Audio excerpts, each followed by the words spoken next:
Bismillah, Bismillah, Wassalat wassalam ala Rasulillah,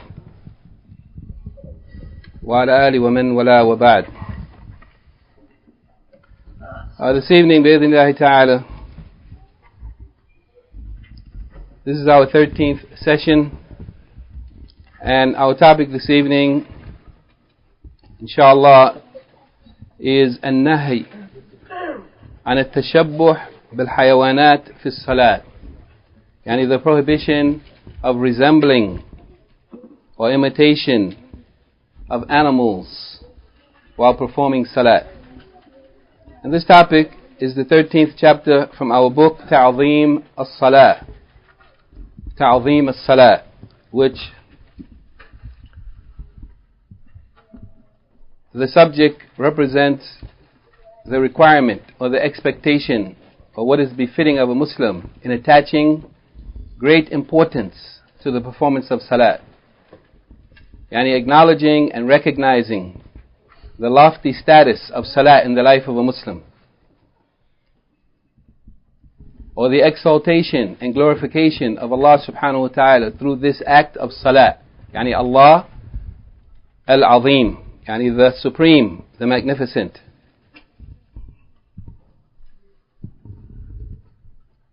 The book تعظيم الصلاة is by Shaykh Abdur-Razzaq, the son of Shaykh Abdul-Muhsin, Al-Abbaad, al-Badr, hafidhahumullah, may Allah protect and preserve both of them. And before we go into our topic, before we start our topic for tonight, we'd like to quickly review some of the points that we discussed last week in the study guide, number 12.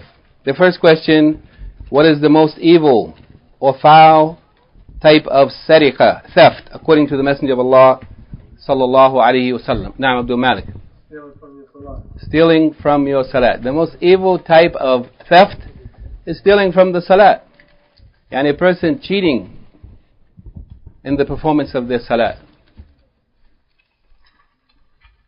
Naam. This is worse than stealing from someone's money. And the consequence and result of it will become manifest on Yawm al-Qiyamah. The second question, memorize the hadith of Abu Qatada radiyallahu anhu, which explains how this type of theft occurs. Abu Jamil.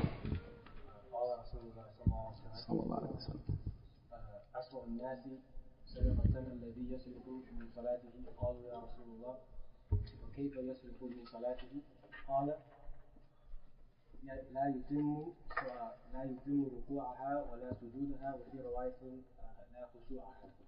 ما شاء الله, جزاك الله خير. جيد, أحسنت. نعم. Somebody translate first. What is the meaning of this? نعم. Abdur-Rashid. Now, the authority of Abu Qatada, you reported that someone said that the most foul of the people in stealing. The most foul of the people in stealing, is the one who steals from his salat. The one who steals from his own salat. Naam. And they said, Ya Rasulullah, O Messenger of Allah, and how does one steal from his salat? So they asked, O Messenger of Allah, how does someone steal from his salat? How does this happen? How does it occur? Naam. The Messenger of Allah sallallahu alaihi wasallam he does not complete its ruku, its bowing, and he does not complete its sujood, its prostration. He does not complete its bowing. He doesn't complete it. He doesn't do it completely and perfectly. And he does not complete its prostration. And in a narration, in one of the riwayat, he said what? Al-khushu'. Yani he doesn't complete and perfect the khushu'. Yani the state of being in humble submission to Allah subhanahu wa ta'ala. Standing or bowing or prostrating in awe of Allah subhanahu wa ta'ala. The hadith of Abu Qatada radiyallahu anhu. The third question, how did the Prophet sallallahu alaihi wasallam instruct the man who performed his prayer poorly? How did he instruct him to pray? Naam, Ibrahim.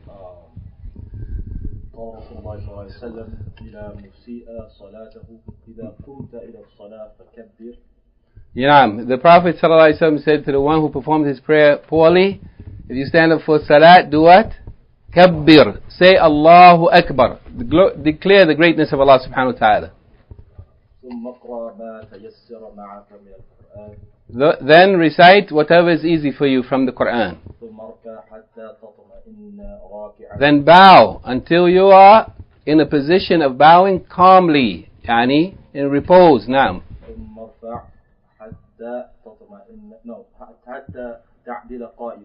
نعم. Then stand up until you are upright and erect. يعني تعدل أو تعتدل. And in some of the narrations تستوي. And in some of the narrations it's narrated نعم حتى تطمئن. It's narrated like that also. نعم. تفضل. Then prostrate until you are in the position of prostration يعني calm. نعم. Then sit up until you are sitting up upright. نعم. And do that in the whole of your salat. Yani follow the same process or procedure. Naam. This is what he informed him to do. And of course this hadith it clearly doesn't mention every aspect of the salat, but the Prophet ﷺ mentioned to him those things which are obligatory, according to the scholars of the people of Sunnah.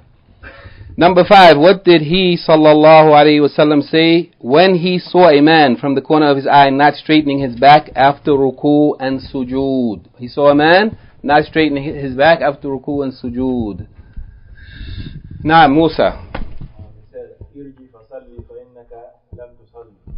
Did he say this to that man, or that's a different hadith? Naam, he said, I'm sorry, did I skip a question? I'm sorry, I skipped number 4. Naam, what did the Prophet say to the man who performed his prayer poorly, which proves that his salat was invalid? Yani which proves the man who performed his prayer poorly, what is it that the Prophet ﷺ said to him that proves that his prayer was invalid? That he had to pray again? He told him what again? Meaning? Return. Go back. Because you haven't prayed. That prayer that you performed is not valid. It's not accepted. This is really amazing. Especially if you consider that the way that man prayed, maybe the way many people are praying today, which would mean that their prayer is not accepted. As mentioned in the hadith of the Prophet ﷺ, that a man might pray for 60 years. وَمَا تُقْبَلُ لَهُ صَلَاتٌ. Not one of those prayers will be accepted. Because of this, ruku and sujood. A hadith that we mentioned previously. Now, and now, I'm sorry, to the 5th question, what did the man say to the man? What did he say when he saw a man from the corner of his eye not straightening his back in ruku and sujood? Which is another hadith. Now, a different person, he saw him from the corner of his eye not straightening his back in ruku and sujood. Now,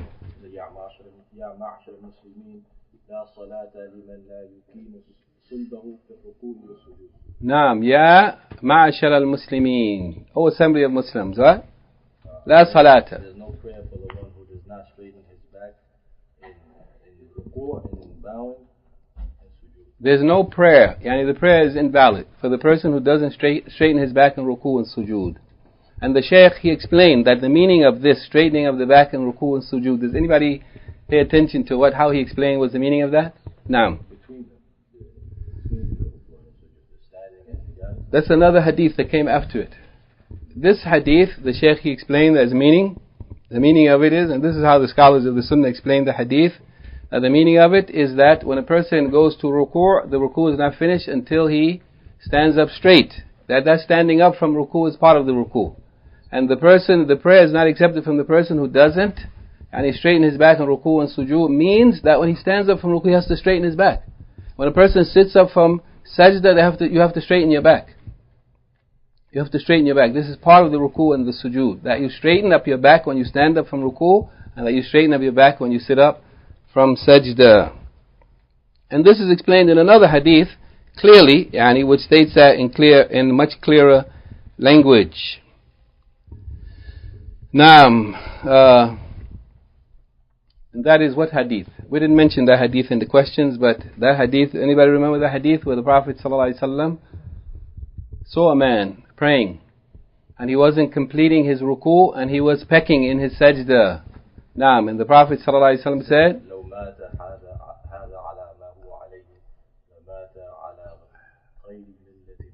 Naam, if this person died in that condition that he's in, لو مات على ما هو عليه, in that condition performing his prayer like that, لَمَاتَ عَلَى غَيْرِ مِلَّةِ مُحَمَّدٍ صلى الله عليه وسلم. He would have died on other than the millah of Muhammad sallallahu alaihi wasallam. He wouldn't die as a Muslim. He wouldn't have died as a Muslim, praying like that. This shows the importance, the great importance of performing the prayer correctly. This is not a small matter. This is a serious threat that the Prophet sallallahu alaihi wasallam has mentioned here. And I'm not really paying attention because this is the next question actually. So alhamdulillah, we finished the next question.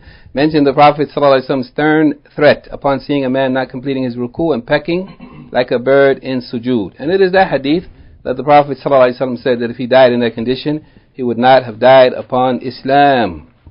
And the seventh question mentioned the description offered by Imam Ahmad rahimahullah to a man concerned about attending the prayer. Concerned about attending the prayer, but not giving proper care to the actual performance of the prayer. Yani a person is concerned about attending the prayer, but they're not concerned about the performance of the prayer.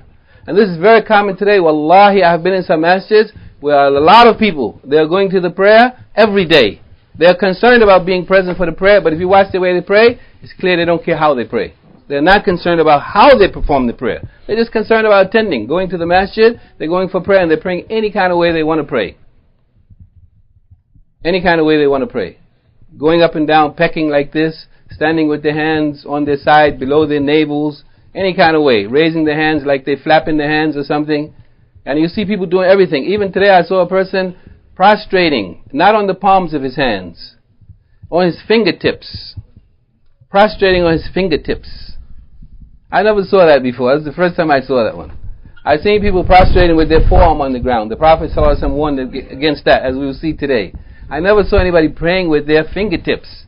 Rather, you're supposed to pray on the palms of your hands only. On the palms of your hands only. The common mistake is that people pray on their whole arm, with the arm flat on the ground. That's common. But as far as praying on their fingertips, I've never seen that before. Prostrating on the fingertips. So what is the description offered by Imam Ahmad concerning a man who is concerned about attending the prayer but not concerned about how he actually performs it? Does anybody remember this description that the Shaykh mentioned from Imam Ahmad? I'll help you then, inshallah. Now,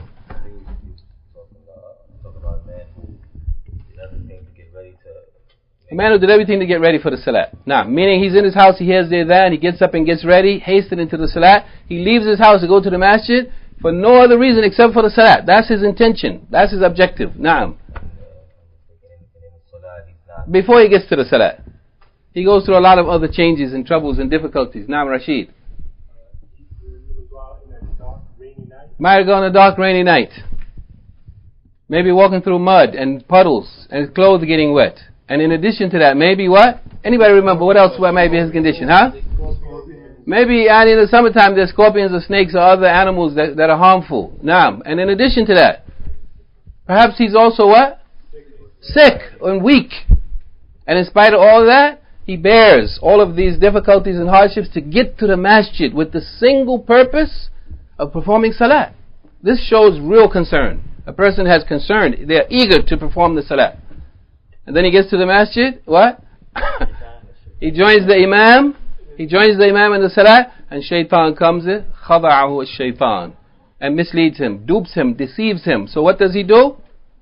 يُسَابِقُ الْإِمَامِ. He races with the imam. He competes with the imam to beat the imam to the end of the Salat.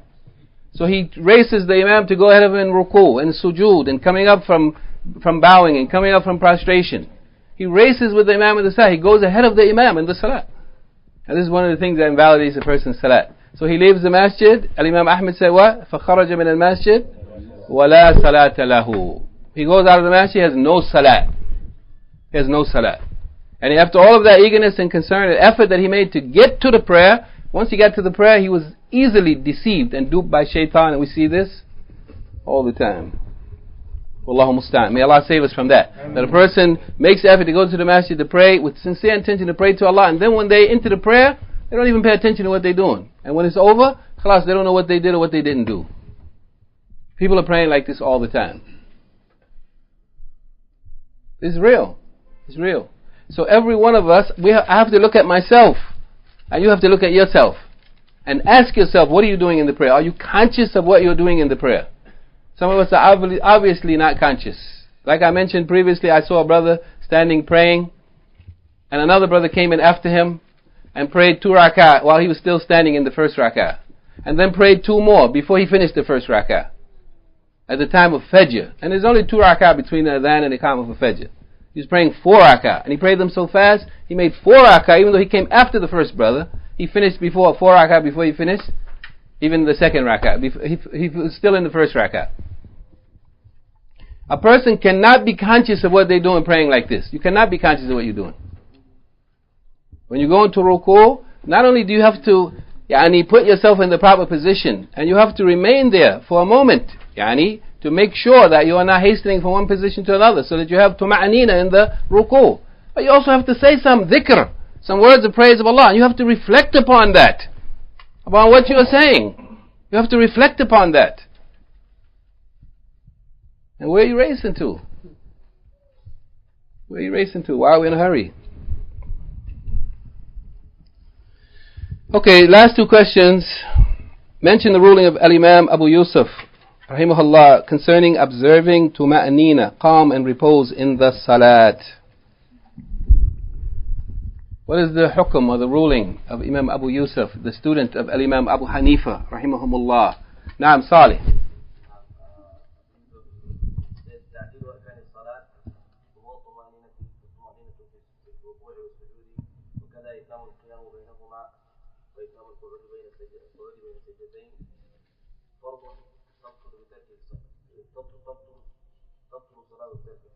Naam, Jayyid, Jazakallah khair.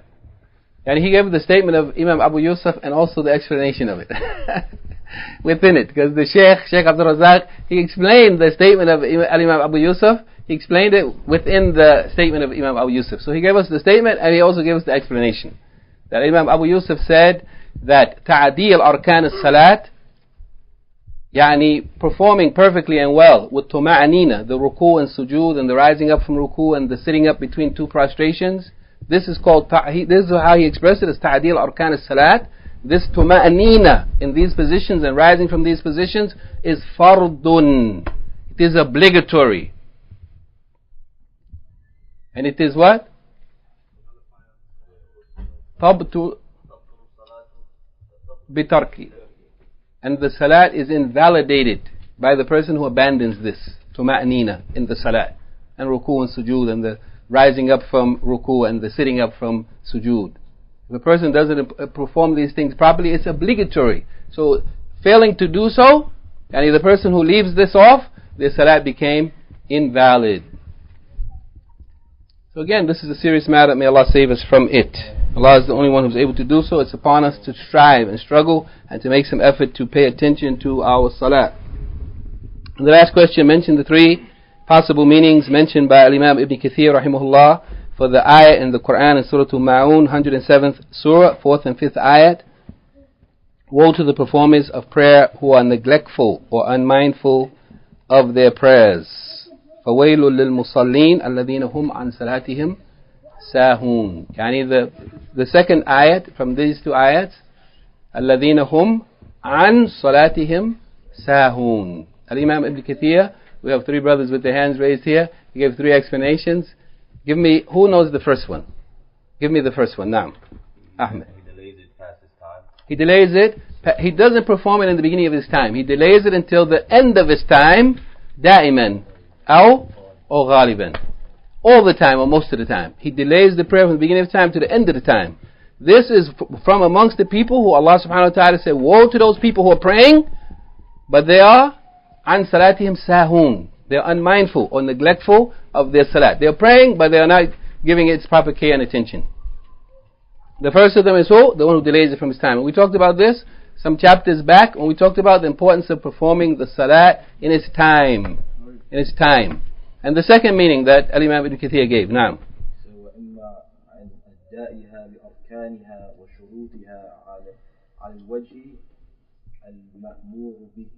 Naam. Meaning? He said, those who don't give care or perform the preconditions, the shurut, or the pillars of the arkan of the salah, they don't give care to them and they don't do them how they were ordered.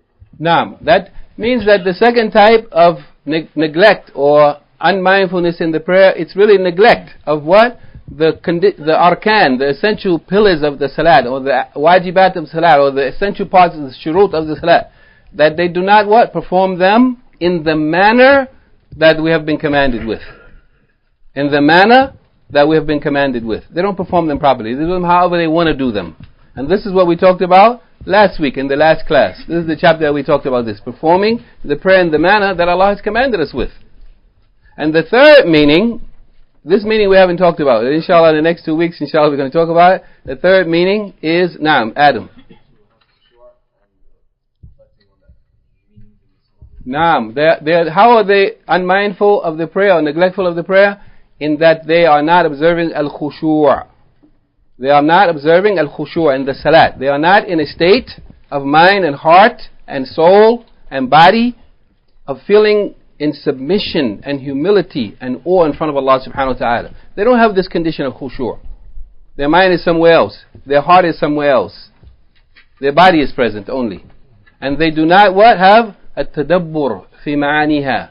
Yani reflection, contemplation upon the meanings of what they are saying in the salat. And this is a big problem for most of the people. May Allah save us from that. And inshallah we're going to talk about that in detail. And one of the greatest ways to attain al-khushu' is by reflection on the meaning of what you're saying. Of everything that you're saying in the salat. And everything that you're doing in every position in the salat. Being conscious of this and reflecting and contemplating upon it. And this is one of the greatest ways to attain khushu'. If a person reflects on their standing before Allah subhanahu wa ta'ala, on their bowing before the Rabbil Alameen, and prostrating before Him, and what they are saying when they're praising and glorifying Him, and asking for His forgiveness and His mercy and His help and His assistance. If a person is reflecting on those things, what better way then to attain this state of mind of feeling that you're in awe of the one who you are praying to, that you're standing before, that you are bowing to and you're prostrating to. And inshallah, the Shaykh has written a long chapter on this subject that is coming very soon. And so these are the three meanings that Al-Imam Ibn Kathir has given. Two of them we have already talked about, and the third one inshallah we shall talk about bi-idhnillahi ta'ala. Tonight, our subject for tonight, as I mentioned, is the prohibition of resembling or imitation of animals while in the performance of the salat. And this is chapter 13 and lecture 13. And the Shaykh Abdur-Razzaq, Hafidhullah, may Allah protect and preserve him, he begins this chapter by saying, لَقَدْ شَرَّفَ اللَّهُ بَنِي آدَمَ وَقَرَّمَهُمْ فِي خَلْقِهِ لَهُمْ عَلَى أَحْسَنِ الْحَيَاةِ وَأَكْمَلِهَا. That indeed Allah subhanahu wa ta'ala, He has raised the rank of nobility and distinction of the children of Adam, yani the human beings. وَقَرَّمَهُمْ, and He has honored them. He has honored them in the way that He has created them. In the way that He has created them. This is a manner, this is a way in which Allah has raised the rank of nobility and distinction of the human being, and an honor for them in the way that He has created them, different than the rest of the creatures.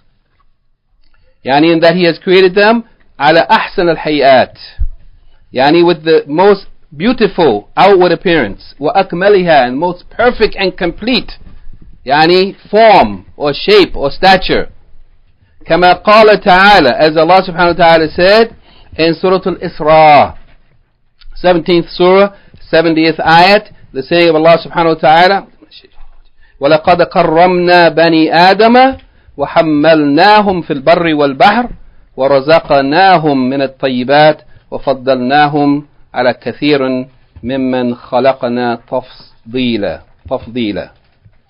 Now, and the meaning is that Allah subhanahu wa ta'ala says, indeed, we have honored the children of Adam, the human beings, and we have carried them in the land and in the sea by different means of animals or yani vehicles or yani means of conveyance.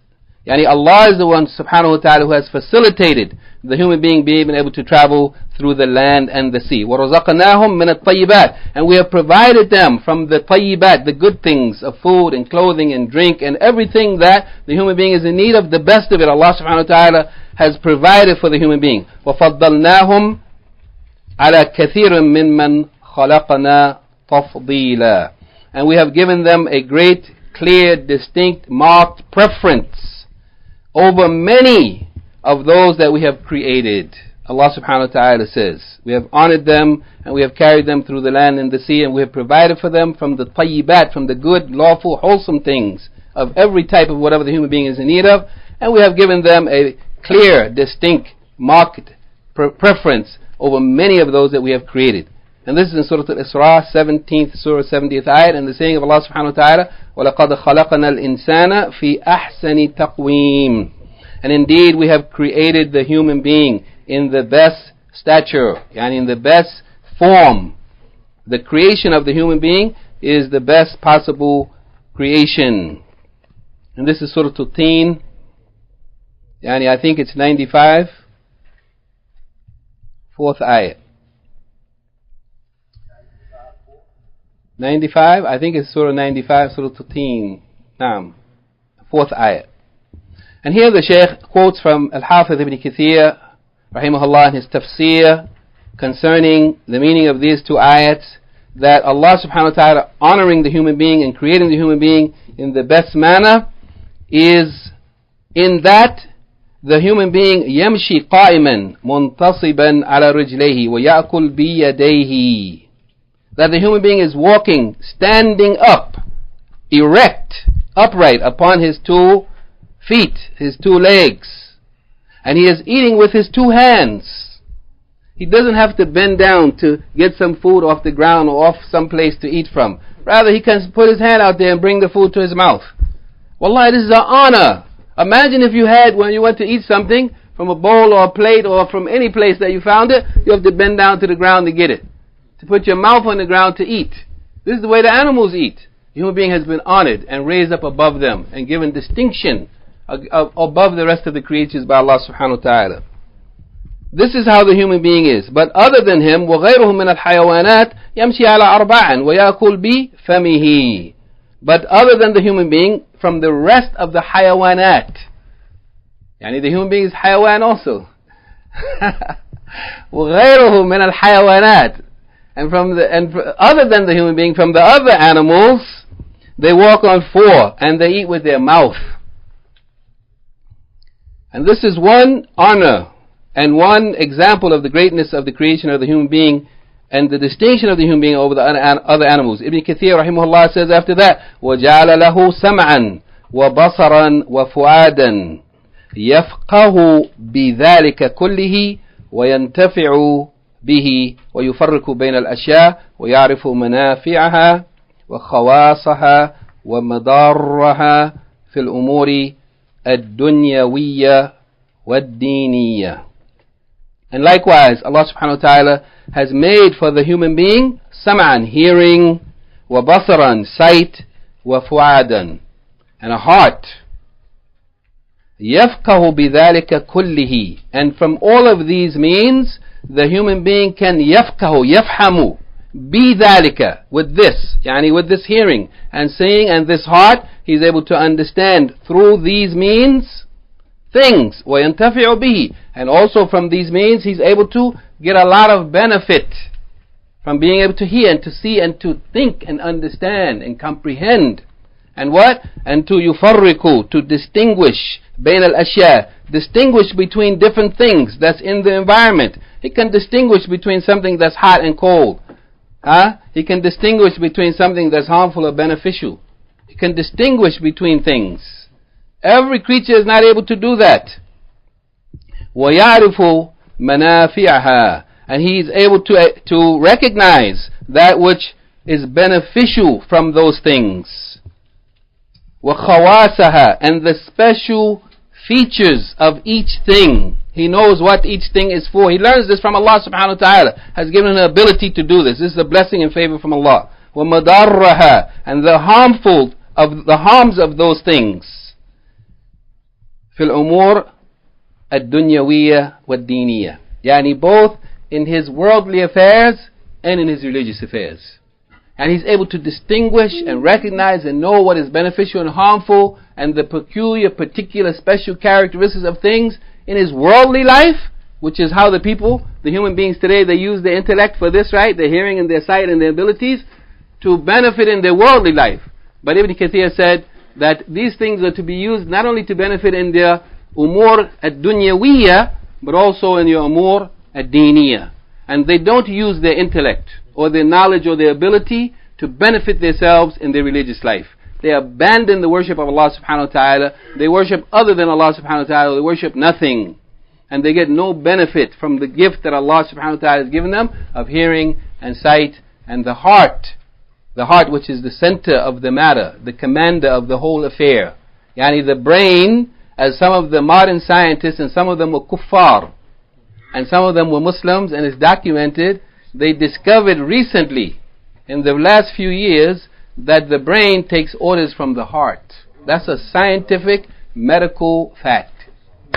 And it was already known to the Muslims, because the Prophet ﷺ have mentioned this in a hadith that is well known to all of us. Naam. After this, the Shaykh, he says, this is the end of the quote from Ibn Kathir, rahimahullah. The Shaykh says, and this is probably the crux of the matter before we go into the evidences and the different types of characteristics. And I say, again, I'm going to repeat at this moment, before I read the next paragraph, that what we should be doing with this information is reflecting upon it, contemplating, pondering over it, and then implementing it into our lifestyle so that we become better tomorrow than we were yesterday. In our salah and in our worship and in our whole life. And if we reflected on the topic from last week, tuma'anina in the salat, and we understood it and we grasped it and we tried to implement it, there's no doubt that our salat this week was better than the week before. There's no doubt about it. The best of us, inshallah, we will become better. We will become better. If we intend to act upon this. And if we don't, then really, it will be a proof against us on Yawm al-Qiyamah. We will not be able to say we didn't know any better. The Shaykh says, so with this being said, how Allah subhanahu wa ta'ala has honored and raised the noble rank of the human being over the rest of the creatures and given them distinction over the rest of the creatures. If a person understands this and reflects upon this, and by the way, I wish that we could read the tafsir of Ibn Kathir concerning this ayah in Surah Al-Isra, because one of the things that he said, a number of things, but the most important of what he said is at the end of the tafsir of this, he said, so will you then be thankful? Will you then fulfill the obligation of gratitude to Allah subhanahu wa ta'ala? Exactly what he said. أَفَلَا يَقُومُونَ بِالشُّكْرِ مِنْ أَوْلَى النِّعْمَةِ وَدَفَعَ النِّقْمِ. Will you not then fulfill the obligation of gratitude to the one who has given you these blessings and who has repulsed from you the harms, and not allow these blessings to prevent you, to separate you from the one who has given you them, so that you become occupied with the blessings, preoccupied from the worship of the Rabb who gave you them? Or rather, some people, they will use the blessings of Allah subhanahu wa ta'ala, instead of in obedience to Him, in disobedience to Him. If a person recognizes these favors of Allah subhanahu wa ta'ala, it is expected that they do what? That they fulfill the obligation of shukr, of gratitude, thankfulness. That they do something, that they use it in the way that's pleasing to Allah subhanahu wa ta'ala. And not just enjoy Allah's blessings and go about your business. And anyone who's a parent knows, any parent knows, that when you have worked hard to take care of your children and give them all the things that they are in need of and more than that, and they show no gratitude, how does that make you feel? If a human being feels that you have shortchanged them when you haven't fulfilled the obligation of gratitude, then how should you feel when you haven't fulfilled the obligation to Allah subhanahu wa ta'ala? And He is the one who's given us everything. Allah is not in need of our gratitude. Rather, we are in need of it. Rather, we are in need of being grateful to Him. وَلَئِن شَكَرْتُمْ لَأَزِيدَنَّكُمْ. Allah subhanahu wa ta'ala said, if you will be thankful, then I will increase you. And the scholars say, and the opposite is also true. If you are not thankful, then it will be taken away. The Shaykh says, فَيَنْبَغِي لِعَبْدِ اللَّهِ الْمُؤْمِنِ. So it is incumbent upon the worshipper of Allah, the believing worshipper of Allah. If that is you, it is incumbent, it is befitting of you. أن يعرف هذا الشرف الذي ميزه الله به.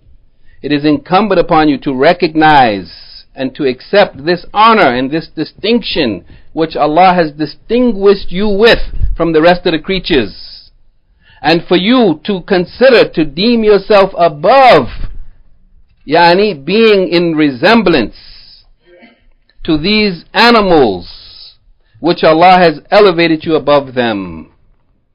You have to look at yourself and say, I'm above that, acting like an animal. These people act like animals. They do things in the street, in public, that a person would be ashamed of unless they were in the privacy of their home. Now, this is how they act in the street. The way a person acts in their bedroom, they do it on the highway, on the pathway, on the roadway, in the park, on the bench. These people are less than animals. Now, it is unbecoming of the believing worshipper of Allah, except to recognize this honor that Allah subhanahu wa ta'ala has conferred upon us, and to consider yourself above acting in that way that causes you to resemble these animals whom Allah subhanahu wa ta'ala has elevated you above them. Especially in the Salat, especially in resembling them in your act or your behavior or your form of worship while you're in prayer. التي هي أشرف الأحوال العبد. أشرف أحوال العبد. The Salat is the most noble, the most honored, the most elevated condition or state that the worshipper could be in. How much more so then to distance yourself from any resemblance to the animals that Allah has raised you above. And it has been confirmed from the Prophet ﷺ, the command to be different from the rest of the animals. Sa'ir al-hayawanat. The other animals. The human being should be different from the other animals that Allah has raised him above, in these positions or these states or in their exterior appearance while they are in the Salat. And the Prophet ﷺ, it has been confirmed from him that he has prohibited the iltifat, the glancing or turning from one side to another, looking around, like the turning of the fox. Rather, a person's focus should be in the place of prostration. Your eyes should not be roaming. Your attention should not be going somewhere else. Your attention, your heart, the presence of mind should be focused on Allah subhanahu wa ta'ala. And he has prohibited the iftirash, the laying down or stretching one's arms out, laying on the ground, like the iftirash of the predatory animals, like a lion or a dog or a cat or animal that lays down and puts their forearms on the ground. He has prohibited us from taking this kind of position. And the iqa of the dog, the sitting, the way the dog sits, and the Shaykh will explain that. And the pecking of the crow, the way the bird pecks up and down when they're taking something from the ground to eat, without placing their head on the ground, but rather just taking what it is that they want and immediately rising up. Or the buruk, like the kneeling down, like the kneeling of the camel, the way the camel kneels down. We have been prohibited from going down to sajda in this manner.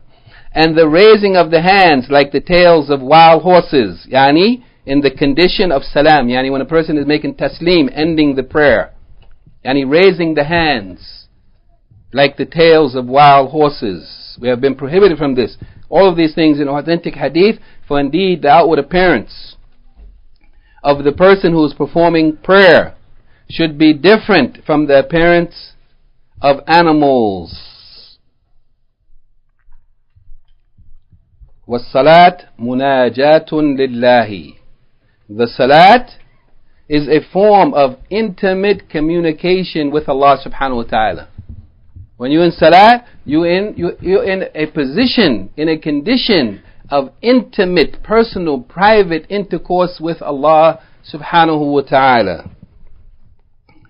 وَصِلَةٌ بَيْنَ الْعَبْدِ وَبَيْنَ رَبِّهِ وَسَيِّدِهِ وَمَوْلَاهُ. And it is a connection, a link between the worshipper and his Rabb and his Sayyid and his Mawla, his Lord and his Master and his supporter.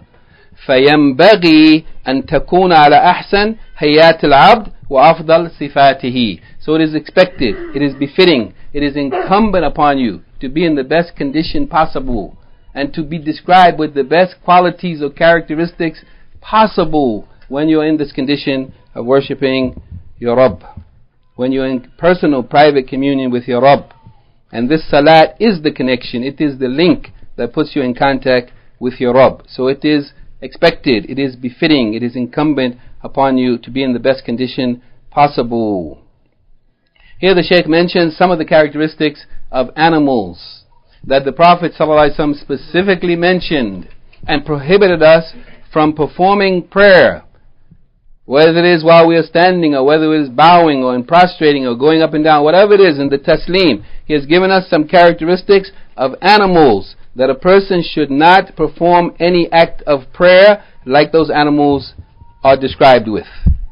The first hadith is that which is reported by Imam Ahmad, Abu Dawood, Ibn Majah and Nasa'i on the authority of Abdur-Rahman ibn Shiblin radiyallahu anhu قال نهى رسول الله صلى الله عليه وسلم عن ثلاث.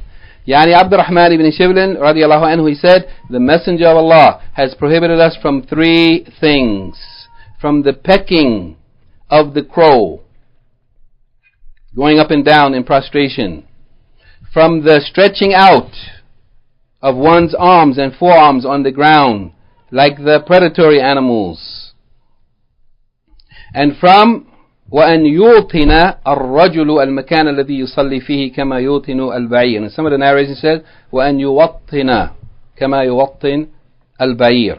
And Shaykh Al-Albani said this hadith is Hasan in its Sahihah. And this means that a person become accustomed to or habituated in performing the Salat. Becomes habitually performs their Salat in one place, just as the camel becomes accustomed to and takes control over a particular place where they kneel down and sleep in, and they don't allow anybody else to be in that place. And this part of the hadith is disputed by some of the scholars. It does have some weakness, and Shaykh Al-Albani said that it's Hasan. And when the scholars say that a hadith is Hasan, that means that it has some weakness, and it became Hasan due to what? The majmu' turuq, there are other narrations that support it, and from that reason it became Hasan. A lot of the contemporary scholars and past scholars accepted this hadith as Hasan, at least. But there is some dispute concerning it, and some of the scholars have given different explanations to it. And in summary, there's a lot of discussion concerning it that really is of great benefit. We don't have the time for that. I will just mention that Shaykh Al-Uthaymeen, rahimahullah, he said concerning the taking a particular place as a place of prayer, like the camel takes his place of rest as his own, exclusive right where nobody else can be in that place. The Shaykh, rahimahullah, he says that we have been prohibited, the human being has been prohibited from taking a specific place in the masjid, la yusalli illa fihi, and he doesn't pray except in that place.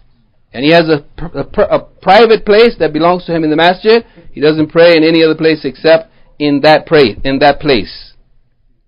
فَهَذَا هُوَ الَّذِي قَدْ وَرَدَ النَّهِي أَنْهُ. He said this is the matter in which this hadith has been narrated concerning it. That a person has a private place in the masjid, they don't pray abadan in any place except in that place. As far as a person يَعْتَادْ مَكَانًا مُعَيِّنًا يُصَلِّي فِيهِ وَلَكِنْ يُصَلِّي فِي غَيْرِهِ عَيْدًا فَهَذَا لَيْسَ فِيهِ النَّهِي. But as far as a person who habitually, generally prays in one place, but they also pray in other places too, then he said this is not that which is prohibited. And then the Shaykh has some further discussion, but for the sake of time. The Prophet ﷺ said, and do not become accustomed and taking control of a particular place, مكان الذي يصلي فيه, one place that you pray and you don't pray in any other place except that as the camel does. Second hadith reported by An-Nasa'i from Anas ibn Malik radiyallahu anhu عن رسول الله صلى الله عليه وسلم قال اعتدلوا في السجود ولا يبسط. And in the book it has لا يبسط, but it appears to me, and Allah knows best, that la here is la nahiya, and therefore the mudari verb should be majzoom la yabsut. And if you have the Arabic copy of the book, it should probably, and Allah knows best, be printed as la yabsut, fi'l mudari majzoom bila nahiya. ولا يبسط أحدكم ذراعيه بسط الكلب. The Prophet ﷺ said اعتدلوا في السجود, be moderate in your prostration. And this means moderation between stretching out completely with your arms flat on the ground and balling yourself up, as some of the madhabs tell the women that they should pray, that they should put their arms and their legs and their thighs and all their body close together. And we see some brothers praying like this. In any case, it's not even permissible for women to pray like that, let alone men. اعتدلوا, be moderate in your prostration, and do not stretch forth your forearms in the ground the way the dog stretched forth his forearms on the ground. Naam, Shaykh Al-Albani rahimahullah said that the i'tidal, yani being moderate in the prostration, it means yani taking the middle course between stretching out completely and balling yourself up. And that is by putting the palms of your hands, just the palms of your hand on the ground, and raising up your elbows from the ground, raising them up from the ground, just the palms of the hand on the ground. And the stomach, yani should be not close to the thighs. Yani the body shouldn't be so close together that your stomach is touching your thighs. And this is yani more close to humility and moderation, and it is better yani to enable one to be able to put their forehead on the ground properly the way it should be.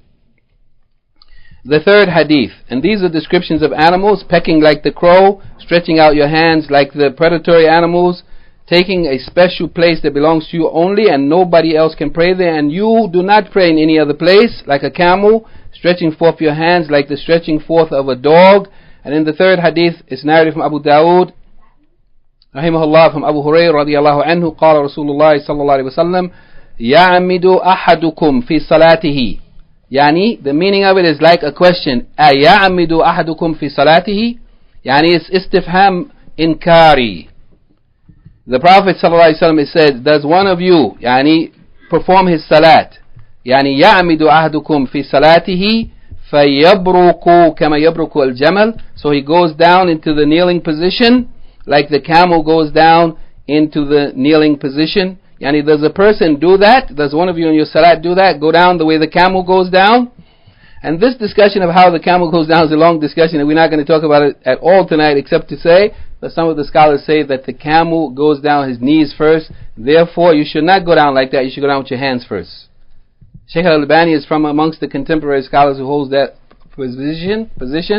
And the other scholars say that the camel goes down on his hands first, the opposite. And therefore you shouldn't do that, you should go down with your knees first. And from the contemporary scholars who hold this position is Shaykh Shaykh Muhammad ibn Salih Uthaymeen. Naam.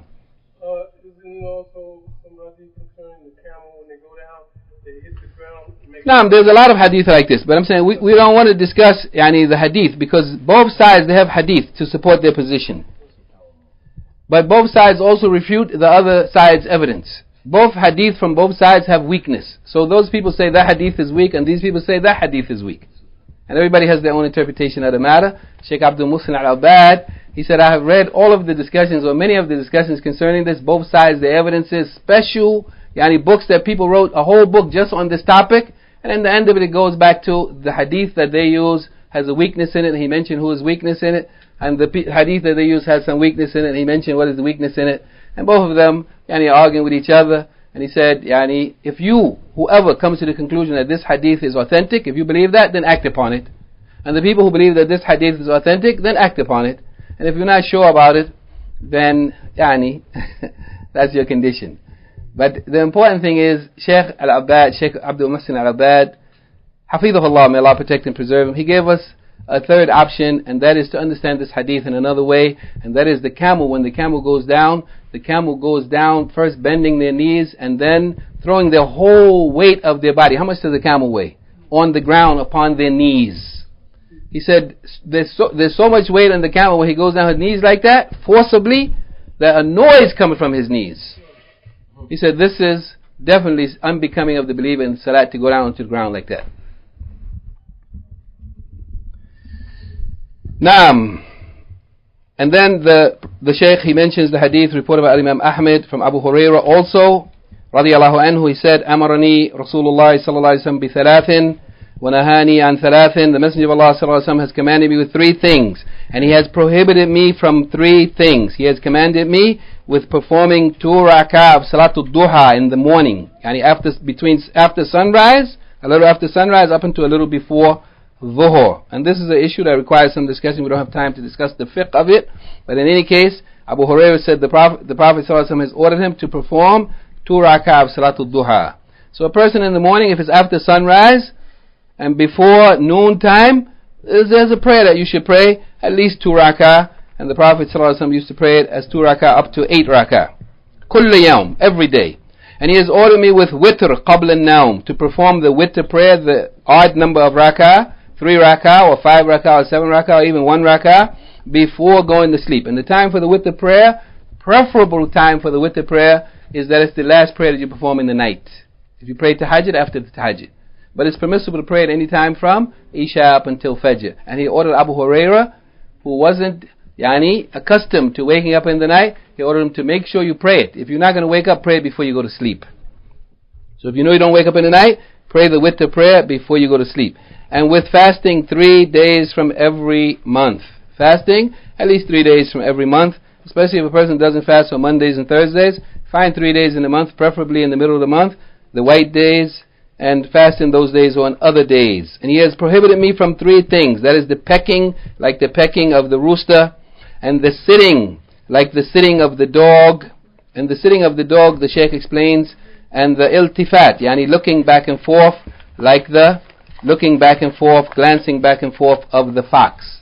And these are other descriptions in this hadith, 2 that were not mentioned in the previous hadith. So these are some of the descriptions that the Shaykh has mentioned, and there's one final description, and that in the last hadith that the Shaykh mentions, and that is the hadith reported by Imam Muslim and Ahmed and Nasa'i.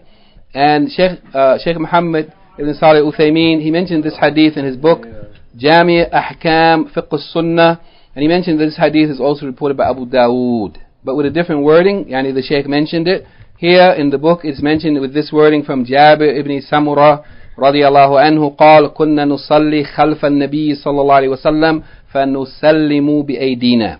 We used to pray behind the Prophet sallallahu alaihi wasallam, meaning the companions. Jabir ibn Samurah was a companion of the Prophet sallallahu alaihi wasallam radiyallahu anhu. He said we used to pray behind the Prophet sallallahu alaihi wasallam. He used to lead us in prayer. فَنُسَلِّمُ بِأَيْدِينَا, and we used to make taslim. We used to end the prayer by saying Assalamu alaikum wa rahmatullah, Assalamu alaikum wa rahmatullah, with our hands. And we used to say Assalamu alaikum wa rahmatullah, Assalamu alaikum wa rahmatullah. Have anybody seen this done before? Plenty of people are doing it today. The Prophet sallallahu alaihi wasallam, he saw them doing this. فَقَالَ مَا بَالُ هَؤُلَاءِ يُسَلِّمُونَ بِأَيْدِيهِمْ. What is with these people making taslim with their hands? What is this?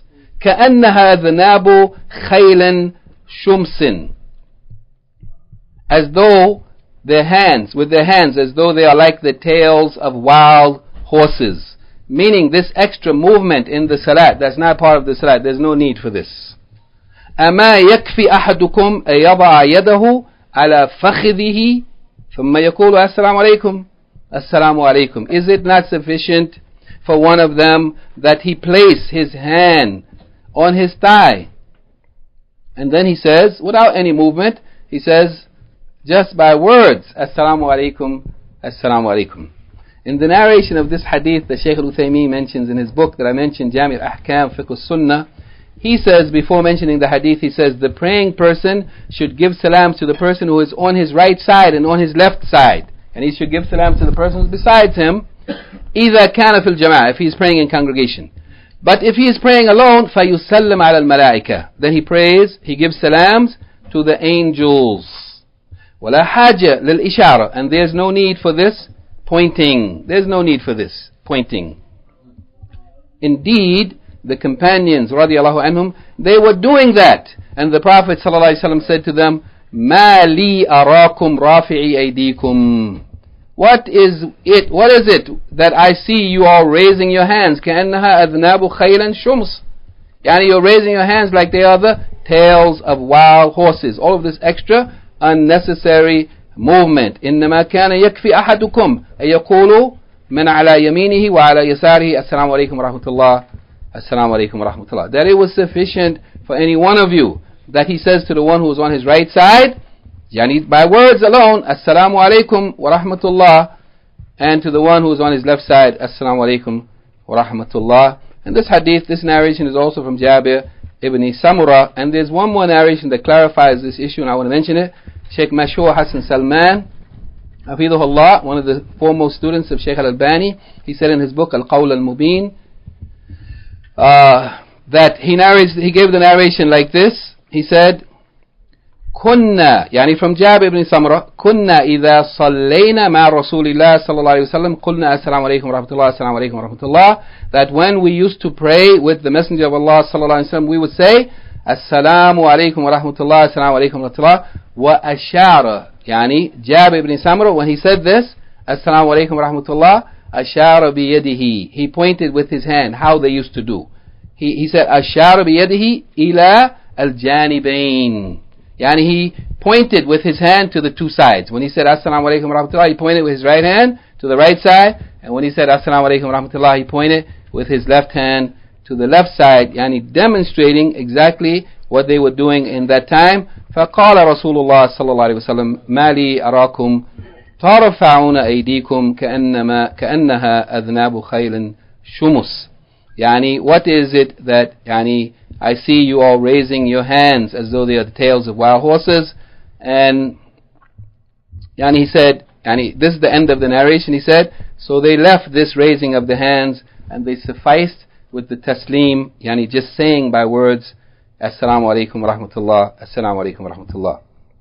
So this is the last description that the Shaykh, yani from the hadith, the sahih that the Shaykh mentions, and there's the final description from a hadith that's da'if. Here the Shaykh now, after mentioning these hadith, he describes each of these actions, how are they actually performed. Yani the pecking of the crow, أن يمس بأنفه أو جبهته الأرض, yani that he touches, yani the crow, he touches with his nose or his forehead the ground. And we see some people prostrating on their nose alone without their forehead, and some people prostrating on their forehead alone without their nose. And it is obligatory in sajda that your forehead and your nose must touch the ground. As narrated in a lot of authentic hadith in Bukhari and Muslim and others. He said this is the pecking of the crow, that the nose or the forehead touch the ground like the pecking of a bird. ثم يرفعه دون أن يتمكن المصلي من السجود بوضع جبهته على الأرض حتى يطمئن ساجدا. And then he raises it up. As soon as it touches the ground, he raises his nose, his nose or his forehead from the ground without firmly establishing his face or his forehead on the, yani the praying person, he doesn't firmly establish his forehead and his nose on the ground, in putting it in proper position by putting his forehead on the ground, yani until he is at rest in that prostration. Yani a person prostrates to put their face on the ground, their forehead on their nose, and remain in that position hatta yatma'inna sajidan, until that person is in a position of rest and repose and calmness. If a person doesn't do this, then they are doing that which has been prohibited. When a person prostrates and comes right up, this is unacceptable. Iftirash as-sab'u, yani the stretching forth of the hands, yani the forearms and the hands on the ground, is that the person stretch forth their forearms on the ground, la yarfa'uhuma, they don't raise up their forearms off the ground, ولا يجافي مرفقيه عن جنبيه, and he doesn't remove his elbows from his sides. Rather, his arms, his hand and forearms are flat on the ground, and his elbows are touching his sides. This is improper for men or for women. This is the iftirash, or the stretching forth of the forearms like the beasts, the predatory beasts, or the beasts of prey. Yani placing the forearms on the ground and not raising them up, and not separating the elbows from the sides. And if a person is in a small masjid like this, and there's 60 people in here, and there's no room for you, that's different. But if you have space, you're supposed to open up. Open up. وَإِبْطَانَ الْبَعِيرِ, yani the taking control of a particular place as your own special private place of the camel. He said, أَنْ يَعْلَفَ الرَّجُلُ مَكَانًا مَعْلُومًا مِنَ الْمَسْجِدِ لَا يُصَلِّي إِلَّا فِيهِ. This means that a person becomes accustomed to a known place in the masjid, and he doesn't pray except in that place. And the iqa'a of the kalb, the sitting of the dog, it is an yalsaqa إليتيه بالأرض وينسب ساقيه ويضع يديه على الأرض. Yani that a person, that their backside, yani إليتيه means the buttocks is flat on the ground, stuck to the ground, and the shin, Yani this part of the leg, do you have another name for this? Huh? Calf. Naam. That the shin or the calf, the leg is propped upright. Yani there's no space here for me to prop upright, but like this, sitting up like this, backside on the ground, feet up like this, and the hands holding you up on the ground like this, sitting like this. This is called Uqbatu Shaitan, also in the hadith narrated by Aisha radiallahu anha. Yani this kind of sitting, he said, this is iqa al-kalb. Yani this is the sitting of the dog which is prohibited. The backside flat on the ground, the legs propped up in front of you, وَيَضَعَ يَدَيْهِ عَلَى الْأَرْضِ, and putting his hands, yani palms on the ground to hold them up. Dog, of the dog. He said the iqa of the kalb. وَالْتِفَاتٌ كَالْتِفَاتِ الثَّعْلَبِ, and the glancing, looking back and forth, sharp glances back and forth like the looking of the fox. In this there's something that is detestable, yani to be done in the Salat. And it has been narrated, yani in many hadith, it's prohibition. That is that a person turns from the place of focus in the prayer, which should be the place of prostration. Your eyes should be on the place of prostration, and every time in the Salat, except when you're reciting tashahhud, you should be looking at your forefinger as you're reciting tashahhud. He said this looking back and forth and is prohibited, and there are many hadith narrated concerning its prohibition, and it has been confirmed that this looking back and forth is ikhtilas min ash-shaytan. Yani it is the stealing, or rather ikhtilas, the embezzlement of shaitan, because embezzlement is a little different than regular stealing, right? Stealing, a person might steal in front of you. Embezzlement means that they plotting and planning and doing it, sneaking. This is the embezzlement of shaitan. He's not openly stealing from you, but he's really tricking you. If you allow yourself to be tricked by shaitan. It's narrated in hadith from Aisha radiallahu anha that she asked the Prophet sallallahu alaihi wasallam about iltifat, yani this looking back and forth in the salah, and he said it is ikhtilas yakhtalisuhu ash-shaytan min salat al-abdi, yani it is the embezzlement of shaitan that he takes from the prayer of the worshipper, reported by Bukhari, Abu Dawud and Nasa'i. And the last description that the Shaykh mentioned was al-khaylu ash-shums, or shumus, yani in some of the narrations, yani the wild horse, the wild stallion, yani the horse that's untamed and untrained, that's just running wild and nobody has been able to control it. This is the horse that is not settled down, that is not rest, yani is not calm, that is excited, that is agitated, and is constantly moving its tail and its feet.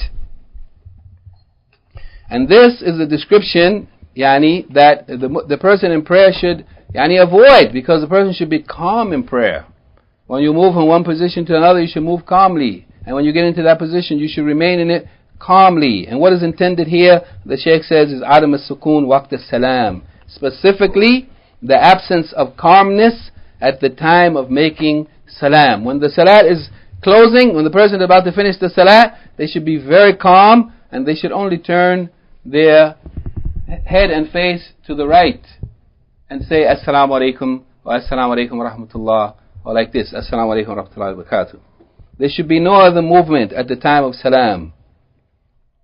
And this, yani, also he said, what is intended by this? The absence of calmness that is violated by pointing with the hands to the two sides, as the wild horse does, yani extra movement, yani that is unnecessary. There's no benefit from it. Yani pointing with the hands to the right and to the left, that is so common today. May Allah save us from it. And also, there's another type of pointing with the hands that comes under this category, and it is the taslim, by raising the hands like this.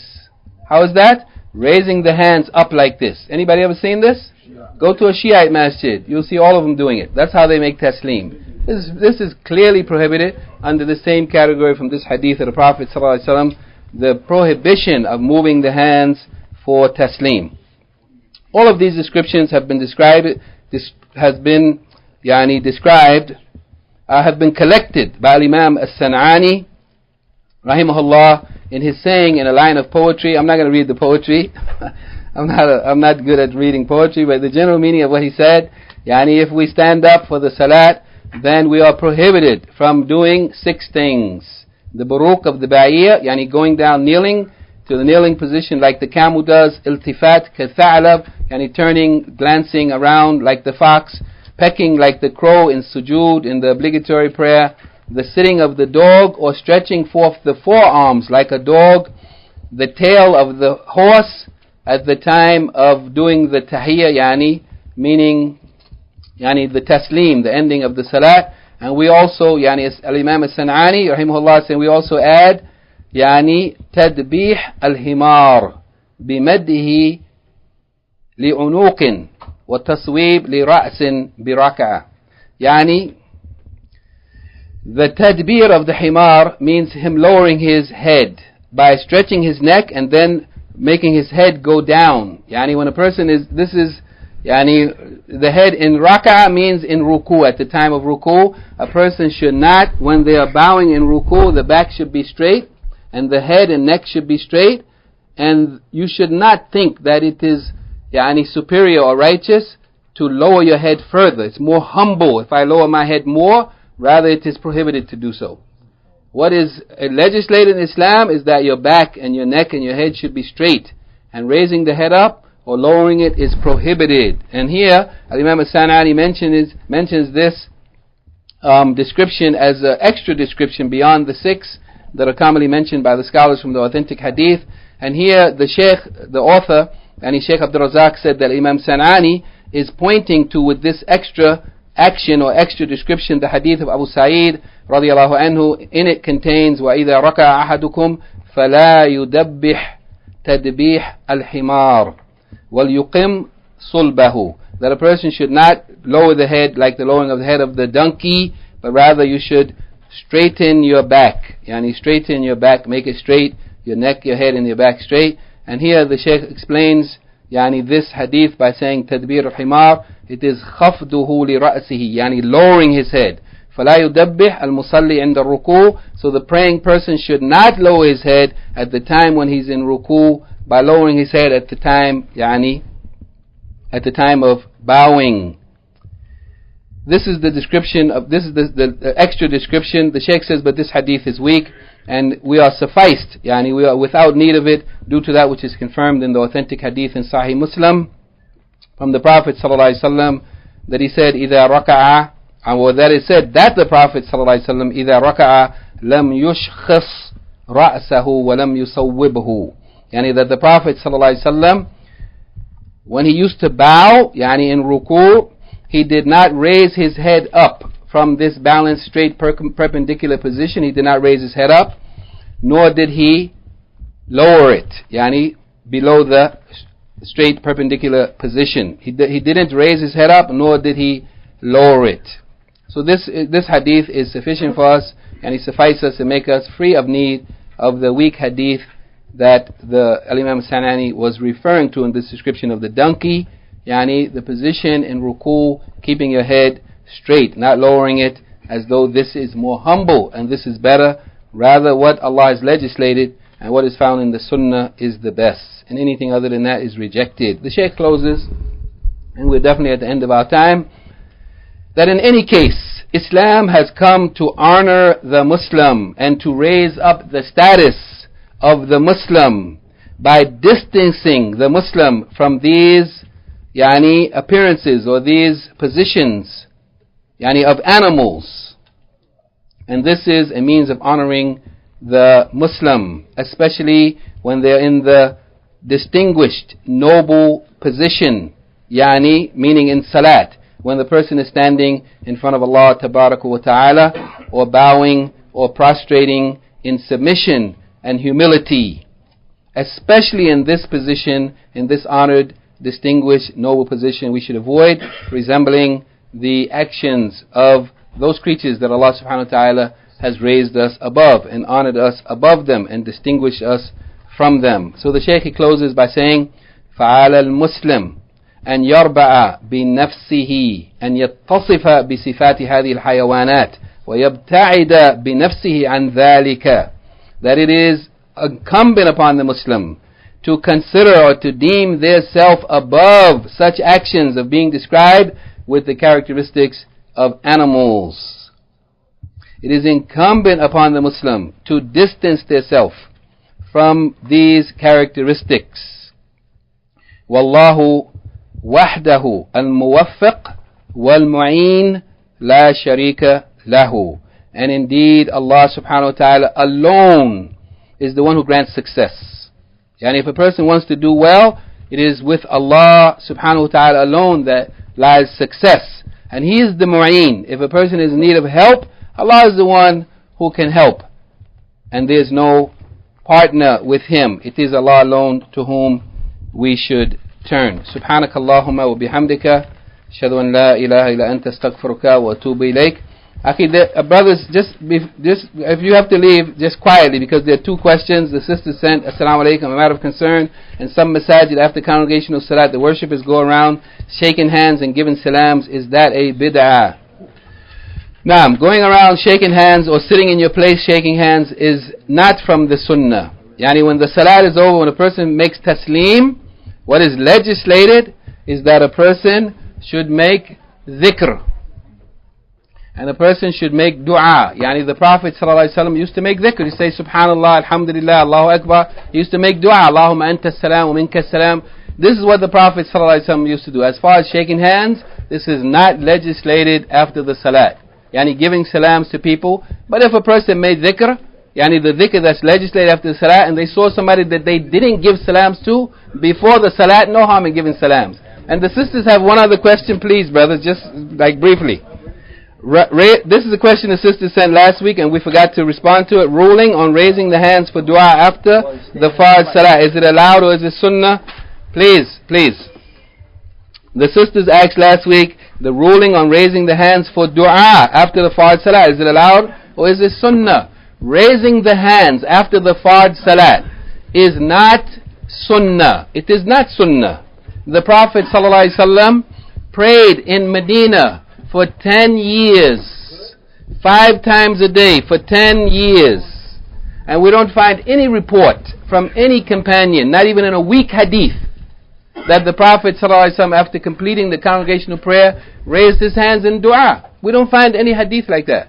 This is not from the sunnah. It is not from the sunnah. Okay, I'm sorry. Please leave quietly again. Please leave quietly. If anybody has a question, come up to the front and ask in a low tone. People are leaving. Please leave quietly. We are still in the masjid. Subhanakallahumma wa bihamdika. Ashhadu an la ilaha illa anta astaghfiruka wa atubu ilayk.